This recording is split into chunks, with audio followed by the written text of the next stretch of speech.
Hey, good morning. It's Friday. It's July 25th. It's sober sunrise again, and it's what is it? It's 7:14 a.m. in Colorado. That means it's 6:14 a.m. where this guy is up here. That's Zach. Hello. Zach and I lived in sober living together up in Seattle for a period of time, and have stayed tight since then. Zach is also active in his recovery and posts content about it. Where do you post your content, bro? I really just post on TikTok. Just a small series called Life and Sobriety. Yeah, my TikTok is at Scyther SCYTHIR. It's my music name. But I use it for recovery stuff now. Yeah, Scyther. S as in Sam, Cythir. yeah. It's like Scythe ending in IR instead of E.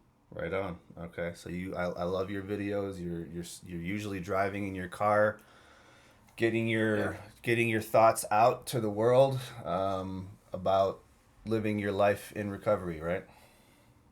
Basically, yeah. The way I think about it is like, a lot of people taught me a lot of things in recovery. And so I kind of just want to share it. For me, just my own personal beliefs and also like my faith systems. Like I believe that knowledge should be shared, and so it's not right to hoard it for oneself, and it doesn't do me any good anyway. So I like to pass on the words. Yeah, and so before we get into the reading, how long do you have? Tell just you don't have to go into great detail, but just talk a little bit about your situation, your story, your background. Yeah. I got 3 years sober. June 17th was 3 years. Woo. I Long story short, I was a drinker and a pothead who spent pretty much his entire like teenage life using and drinking, and it got to a point where it was just I wasn't moving forward in life, and things were getting just too chaotic, hectic, and like just awful, and so I needed some change, and yeah, I basically just asked for help, and then that process took a few years itself, just getting in and out of rehabs and recovery. But here we are now. So, how old were you when you started this process? I was 22, and so it was like 5 years ago because I'm 27 now. Okay, and so it's been 5 years. You got 3 years sober. What was your situation like early on in recovery? I mean, the first time, it wasn't really, I don't really necessarily call it recovery. It was sobriety, but I get in rehab the first time, and then COVID happens, like the first COVID outbreak in Washington. And in the U.S. actually. And First one, yeah. so at that point, rehab was chaotic, but I got out, went back to work, but didn't really work a solid program. I was in NA at the time, but just not really giving it a shot. I did like the first step, which in NA it's kind of more of a like paperwork kind of thing. You just write a lot of stuff out. Um, but after that, that lasted like 3 months. I just didn't really understand the whole process. And went out for a long time after that. And then I had a brief stint in rehab where I ended up in there for a day. And I woke up and just said nope and left. And then that went on for another like 6 months probably. And so like 2021, sometime, and I think in the winter, I went back in and this time stuck around, started like taking things a bit more seriously, but not as serious as I could have been. I met a girl in there. Needless to say, that didn't really last for long. Yeah. And yeah, made it maybe like 2 months out of rehab after that. Same Oxford house too. I was in after the first time rehab, went to this Oxford house. After the second full time rehab, went to the same Oxford house. And so kept trying to do the same thing, which people were even saying like maybe not the best idea. Try something different. There's kind of a it's kind of a thing we try to do. And Yeah. so the last time I went to rehab wasn't actually the same inpatient. I mean, it was there for a bit, but I went to an extended care one called the Lodge, which is no longer around anymore, sadly. But That lasted 6 months. I was out basically in a house in North Bend, Washington, with at any time six other dudes or five other dudes, six guys total. That was a great experience. It was also a very painful experience because they taught us to shop together, to make meals together, to clean everything, basically maintain the house, while at the same time they're also driving us around to our outpatients. So it was a combo of like rehab and sober living. Anyway, going through that, I had 14 months after that, and that was a good time. That was straight out of that rehab. I went to Seattle sober living. I That, met you. that's where I met you. Yep. So Yeah, and that was in May of 2022. that's right. Yeah, yeah. And so around that time, I think it was after you moved out, I started kind of just going down the same road I was before my previous relapses. I stopped caring. I stopped going to meetings, and I started like falling through my responsibilities. I started engaging in unhealthy habits, which, if you remember, for me was DoorDash, like all the Yeah. time. Yep. Yeah, our friend Positive Pete had words about that, but Yep.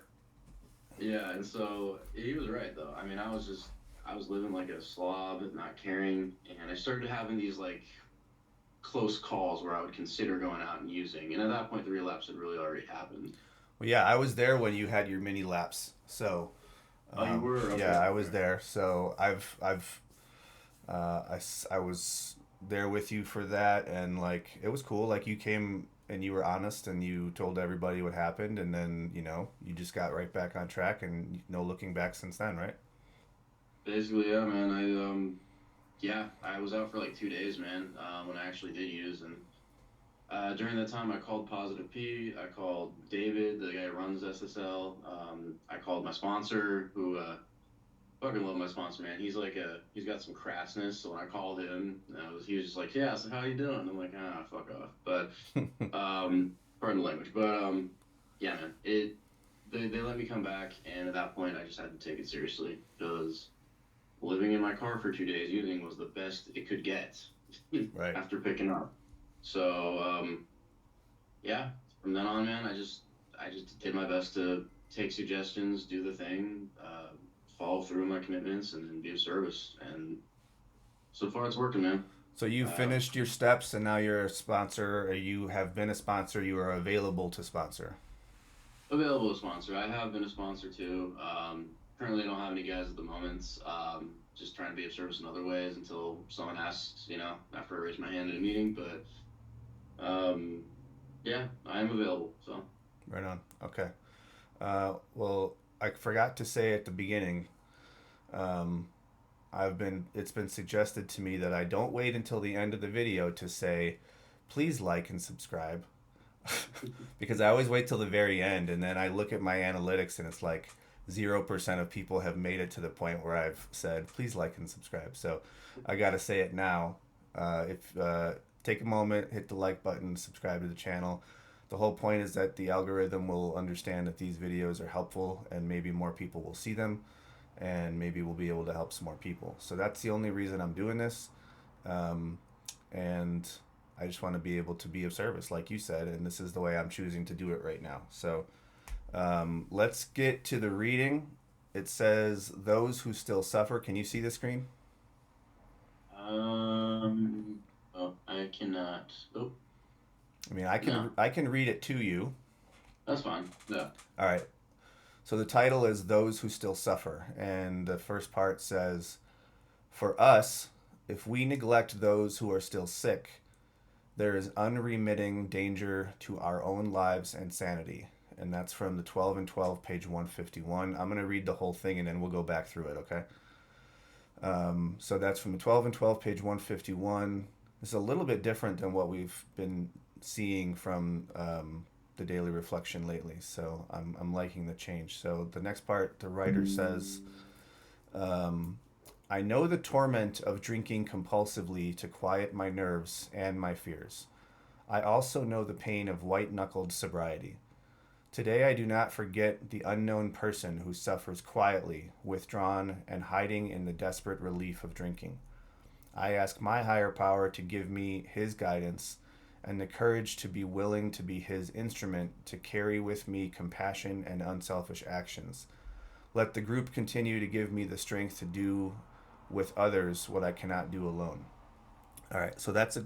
I really like this one today, and I'm going to enjoy this one, but let's go back to the top. I'll read it again to refresh your memory, and then you can just say whatever you think about it, all right? Okay. And if you're going too long and we're running out of time, I'll let you know, all right? Um, all right, back to the top. Those who still suffer. For us, if we neglect those who are still sick, there is unremitting danger to our own lives and sanity. Wow, that's it's funny because like if you're not an alcoholic, you I feel like most people who aren't would be like, what does that mean? But for me, it makes perfect sense. Uh huh. And to you too, obviously. Like Yep. that's that's just really the epitome of service work for us. I mean, I have to be there for people who are still struggling. Um, whether whether or not they're in AA or alcoholics, but primarily with alcoholics too. That's the biggest form of service that helps me. Because if I don't, then I get caught up in my own head. I get caught up in my own thoughts. I'm gonna just I'll start feeling resentment towards literally everything, and excuse me, and yeah, I think that's basically just what he's saying. And it's like I think it's also kind of on par with like we don't shoot our wounded. If somebody's struggling, like help them out, man. Don't just ignore them. Um, yeah, most meetings now, especially in a home group, I try to like just talk to a new guy here and there. Lately, they've just been like walking up to me, which is really cool. My home group's near a mission, the UGM, and so a lot of guys there are just going through it, and I was just trying to like just welcome them, just talk to some guys because that just honestly helps me. My sponsor like put it this way one time. It's like, um, honestly, even if you're helping people and it's just purely because you want to help yourself, like, what's the worst thing that could happen? It's a good trade-off. Even if you're selfish, it's like you're selfishly doing service. Okay, it helps you. You help people.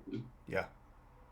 Yep. For sure. There are times when it's like I'm not feeling it today. I'm feeling way too wrapped up in my own shit, and in order to help myself, I need to go help someone else, and that's totally fine, right? I mean, like you said, it's a win-win situation. Yeah. So yeah, and we don't shoot our wounded, exactly. So, all right, next part. This writer says, I know the torment of drinking compulsively to quiet my nerves and my fears. I also know the pain of white-knuckled sobriety. What do you got for that? Dude, I mean that one's relatable. Yeah. Drinking to quiet my nerves.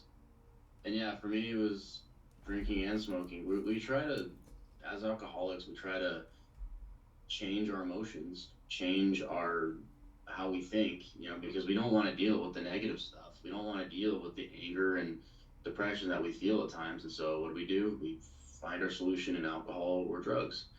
And to quiet the nerves, yeah, that's basically what we're doing. And it maybe at first, it's definitely started. It used to work out for me. I'll admit, like when I first started using and drinking, oh, I was having a blast. Um, Yeah, but then it's a lot of fun until it's not fun anymore. exactly, yeah, yeah, because as alcoholics, we got like that tolerance factor that no one else does, and so then once that kicks in, it stops working. Um, and then at that point, you're just using to survive, and you're like, why isn't it working? If you don't know what's going on, you're like, why is this stuff has been working for so long? I have to keep doing this, but like, why? I don't understand. Why am I feeling? I've been numbing my emotions for so long, and yeah, at a certain point, that's I feel like what brings most people, well, hopefully, it brings most people into the rooms. Because otherwise, it just brings them down an even worse road and usually death. Yeah, and then white knuckling it at the same time is somewhat even worse, in my opinion. What's white Those knuckling it mean? That means what we call being a dry drunk. Um, I was actually doing that right before my last relapse 3 years ago. So you're not really working a program. You're not doing anything to like help your sobriety. You're just not use it. That's it. And the white knuckling part is because it's painful, it's hard, and you are clenching onto your sobriety, but it's a miserable way to live. And I'm speaking from experience, you know. Mm-hmm. It I've met some people who are dry and they're not always that fun. I know I wasn't. Like honestly, I was a miserable.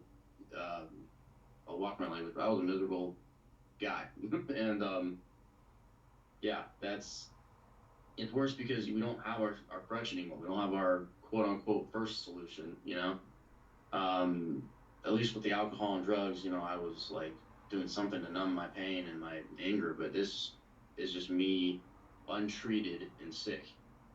So that's why I have to stay in the program. It's not just fear of relapsing, which yes, I don't want to relapse, but I also do not want to be dry. I do not want to be white knuckling it, man, because that is a miserable existence. Yeah. When you feel yourself starting to lean back to, maybe being out of touch spiritually and like losing touch with your recovery, and you realize you're starting to go back to that way of living and existing where you're sort of like, oh shit, I'm kind of back to being a dry drunker. My spirituality is not healthy. It's as, my spiritual malady is coming back and starting to show itself again. What do you do? Do you talk to people? Do you just like realize it and then go back to work? Like, do you tell people? What do you do? Well, actually, was almost kind of there recently. Yeah, I mainly call people and I make more time for meetings, and find opportunities to help out wherever. Um, you know, I'm in therapy, right? And I have a therapist who also is like us in recovery. And one thing you mentioned is that service doesn't always have to be in the rooms. It can be just service in general. Um, and so I try to be of service to like family members. I have a grandmother who has 7 acres out in the country, and you know I go there on a regular basis to help her out with stuff. She's not an alcoholic; she's just a normal person. But um, yeah, I usually will call my friends. You remember Colby, Michael, Matt J. A lot of those guys I still keep in touch with as well, and I try to give them a call, just check in and see how they're doing. And yeah, I'll make time to go to a meeting, even if I'm tired after work or if I want to just stay home and play video games, and just talk to some people while I'm there too. Not just go to the meeting, right as it starts and then leave right as it ends. Yeah, yeah. So yeah.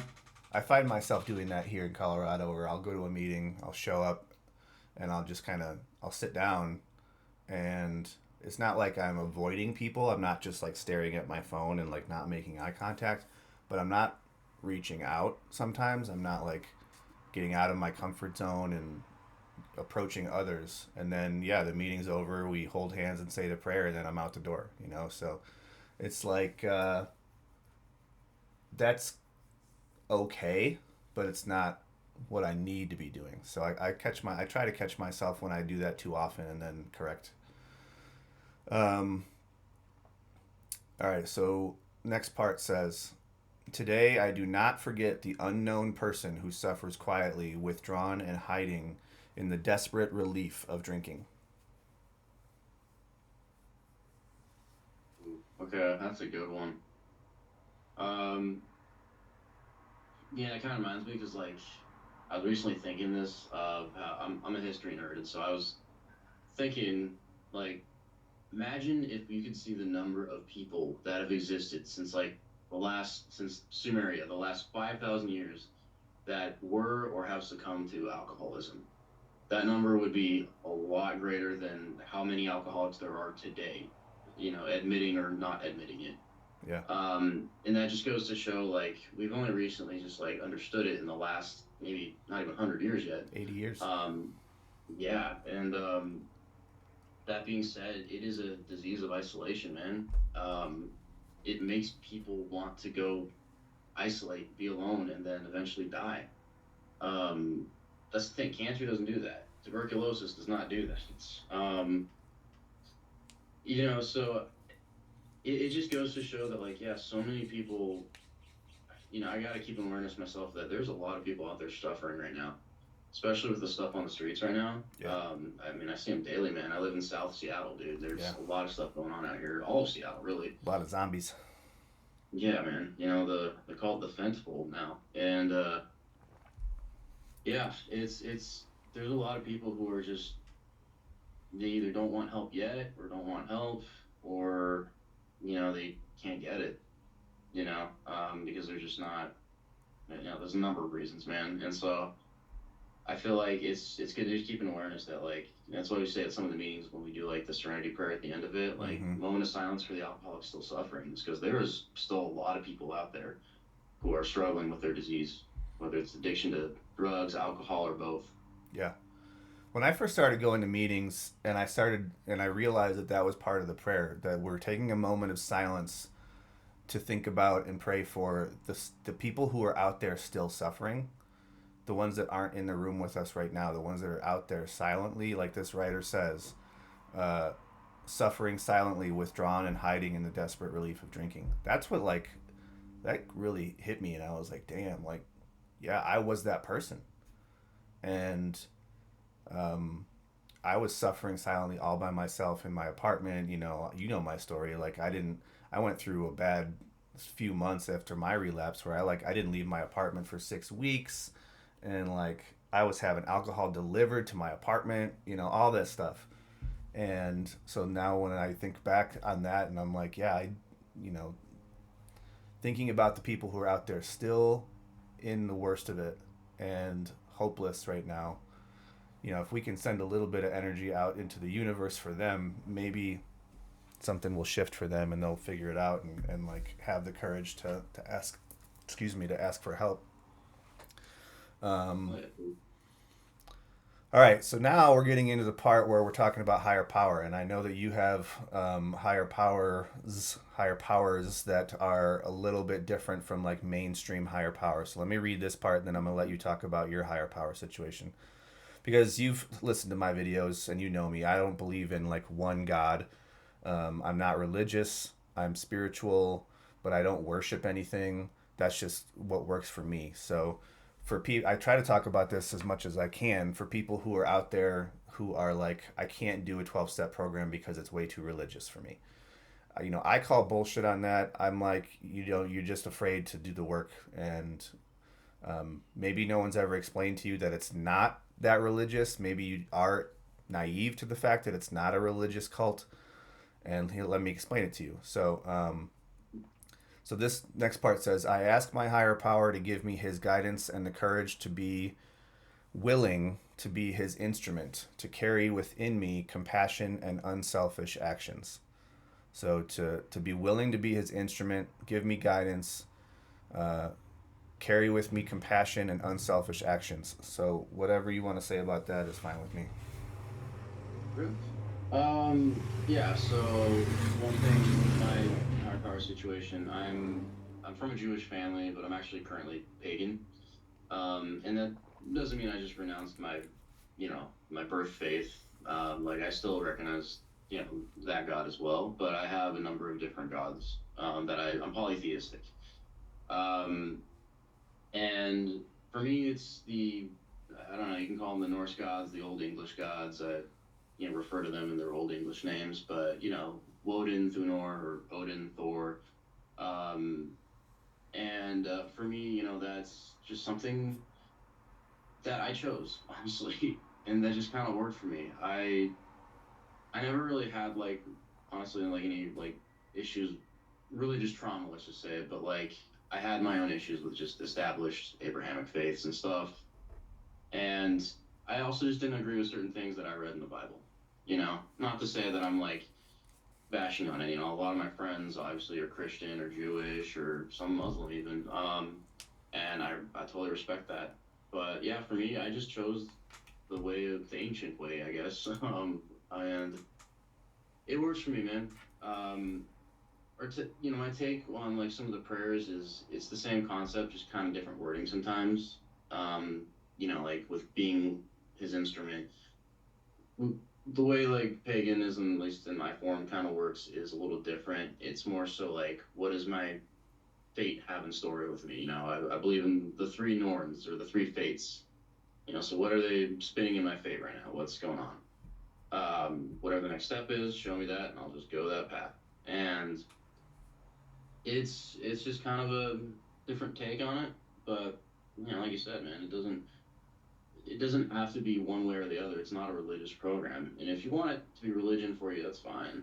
It's spiritual, and I'm not super devout. Like, you don't see me every night, in my apartment wearing antler horns and lighting a bonfire and sacrificing a lamb. I can never even do that, man.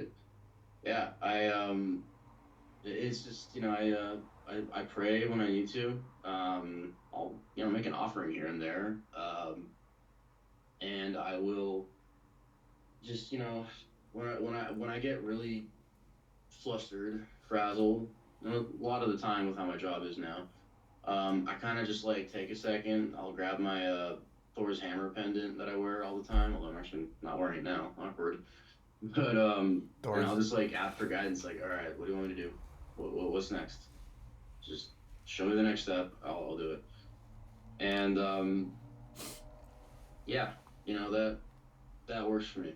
Yeah, It's and that's and it's what. funny too, 'cause Go ahead. oh, sorry, go ahead. No, no, you go. Uh, just the final note, like the only reason I like initially decided to do that is because when I was still using, actually, I just watched the show Vikings, Yeah, and I just wanted to like worship those gods, and I just that was like the moment that I decided to, and then surely enough, I carried it with me into sobriety. And like I've always had some kind of connection to that even before then, like an interest in something like that. But um, yeah, that was literally just the turning point, and it's like kind of the, in my opinion, like the funniest but also saddest origin story. Like, oh yeah, I watched Vikings. it is Good what show, it good is, show. man. It is what it is. But Like, you pick something that works for you that you understand, and then if you develop a relationship with it, great. But if you get to a point where you're like, okay, like maybe I need to pick something else that I want to understand better, then do that, right? Like, there's no one way to do that part of choosing a higher power. And do you like? There's a conversation we could have that could go on for a while, but we only have 7 minutes left. Like, do you choose your higher power, or does it actually choose you? So yeah, we could talk about that for a while, but we got a little bit more to get through here. But so you said like you'll hold your pendant and say what's next. So this is part of the reading. I ask my higher power to give me his guidance, or its guidance, or their guidances, and the courage to be willing to be the instrument to carry with me compassion and unselfish actions. So again, it's like this whole month has been about humility, right? And humility to me means not thinking less of myself, it's thinking of myself less, and having that compassion and being an instrument to carry and pursue and accomplish unselfish actions. Um, the next part says, let the group continue to give me the strength to do with others what I cannot do alone. So, talk about your group and how does your group empower you? Whether it's SSL people, by the way, shout out Seattle Sober Living, changed my life, changed Zach's life, David, James, Pete, all the knuckleheads who worked there, and actually the meeting knuckleheads in Seattle, right? Like, we could shout out a million different amazing things. Seattle will always be my spiritual center when it comes to my recovery. Like last year, I was feeling spiritually drained, and what did I do? I had to jump on a plane and go to Seattle because that's where it charged me back up. So anyway, talk about your group a little bit. We've got how much time? We've got 5 minutes left. all right. Yeah, man, my group is also Seattle. It's weird because it has changed over time since I moved out of SSL, and I live in this place now by myself. But it will always be like a lot of those guys, and as well as that people I've met along the way, people I never thought would be in my group. Like there's customers at my job that actually have like just it's come up in conversation. One that I actually knew before I even got sober. Turns out this guy's got 25 years. He's a regular on the east side, and like Bellevue meetings. He keeps trying to get me to go rock climbing with him. He's a funny guy, but Yeah, and like a guy I know from high school, I just recently met at a meeting in Magnolia, the big one there, and I had no idea. He's got like a year and a half right now, I think, and yeah, it was just insane. They're like, dude, I recognize you from high school before either of us were sober, and holy crap, we just met each other now here. Um, and yeah, it's the guys with SSL. I still keep in touch. Like Matt, Colby. Try to hang out there when I can. Just stop by and say hi. Meet some of the new guys there. And then as well as that, some guys that have moved away, like Matt J. He lives in Idaho right now. Mm-hmm. Yourself. It's it's a very it's not a like a perfectly round circle. There's a lot of people in different areas. But it Seattle's definitely like where I want to stick to because that's where my crew, my tribe is. And yeah, so Yeah, I mean, I started my process here in Colorado, and then after my relapse, my family basically was like, "We're taking control of your life. We're putting all your things in storage, and we're shipping you and your car to Seattle, and you're gonna live in this place, and you're gonna do what you need to do to turn it around." And that was Seattle Sober Living. And at that point, I was so desperate for change that I did whatever they said. Right? I went to 90. Well, I went to 88 meetings in 90 days. Had two service positions. Did all the things. And like, you know how you go to meetings sometimes and you hear people from out of town or whatever, and they're like, you know, you guys don't do it right here, or like we do it differently back where I'm from. And so like here in Colorado, I can't seem to find the same sort of juju that I found in Seattle. Like the recovery community there to me was just the best. It was what I needed exactly when I needed it, and I guess it was also the proximity to so many meetings within walking distance. Like I just loved that. Like getting done with work, jumping on a scooter and whizzing through the streets of Seattle in the summer and or in the rain and everything, and like going to having all these different meetings accessible to me. So it was definitely what I needed when I needed it. So all right, we've got now exactly 2 minutes left. So before I let you say your goodbye, like, subscribe, share the video. If you think you know someone who can listen and get something from what Zach and I talked about, share it with them. Maybe we'll be helping them. Um, and you got 30 seconds to wrap it up, and then I'm going to wrap it up, and then we're done. all right. Well, yeah. First off, dude, thank you for asking me to be here, man. It was great to just like talk with you on this, and yeah, definitely if you're watching this, like and subscribe and share it. I love these videos that you're doing, man. It's good to pass it on. Like I say, knowledge shouldn't be hoarded, so pass it to the next person who may need it. Um, but yeah, I'm grateful to be here, man, and love you, bro. Just wanted to say thank you. Yeah, I love you too, man. And go look up Scyther on TikTok. SCYTHIR. Yeah, Scythe, just take the E off the end, put an IR there instead. Okay. All right. So that's Zach's platform. I always finish up these by saying to whoever's listening to this that whoever you are and wherever you are and whenever you're listening to this, you are enough and you can do this and you can recover. And I love you and Zach loves you and you can do this. If we can do it, you can do it. It's not always easy, but it's a simple solution. You got to get uncomfortable and you got to get willing to do the hard work, but you can do it. And yeah, don't give up, right? Amen.